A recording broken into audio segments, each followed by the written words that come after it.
Учениците покажаа дека можат да направат креативни уметнички дела, дури и од смет. Пораките за чиста и здрава животна средина ги изложија, а денеска сите со пластични шишиња се упатија кон дворот на основното училиште Гоце Делчев. Беа вредни, па собраа големо количество пластика. Така се вклучија во одбележувањето на акцијата Македонија без отпад. Ова е да се подигне свеста на децата уште од најмала возраст. Е многу раздвижено во нашиот двор, весели лица, учениците задоволни затоа што се од корист и нешто допринесуваат за чиста животна средина. Во текот на изминативе денови организиравме неколку активности, читање и разговори по повод оваа акција, значи да ги подготвиме што по поголем број да се вклучат во неа.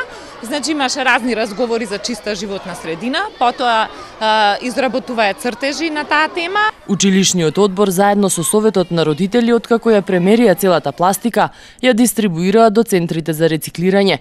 Ваквиот начин на работење во континуитет во текот на целата година. Ваквиот отпад кој што на долги стази ја загадува животната околина, да бидат спремни нели понатаму во својот живот да го селектираат и да го депонираат на места кај што се надевам во идниот период ќе се определат повеќе пунктови кај што ќе се носи таквиот отпад. А секундарно искам да ви кажам, ние имаме финансиски ефект затоа што од ваквиот отпад прибираме одредени средства кои што потоа повторно ги користиме за разни типови на награди према нашите ученици, према наставниците и така. И градоначалникот на Тетово Теута Арифи се вклучи во акцијата.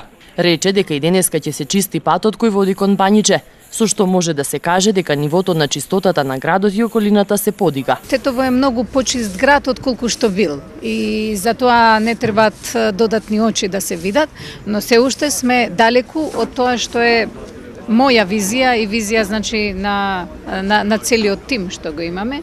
Секако дека ние сме рекле и сме одвоиле и буџет за да правиме решение за не за депонијата, туку за транспортниот центар за отпадоци и мислам дека во некое време што не е многу долго и за тоа ќе има едно соодветно решение како што наоѓаме решенија за другите прашања. Акцијата Македонија без отпад ја спроведува Министерството за животна средина и Асоциацијата за чиста средина Ајде Македонија.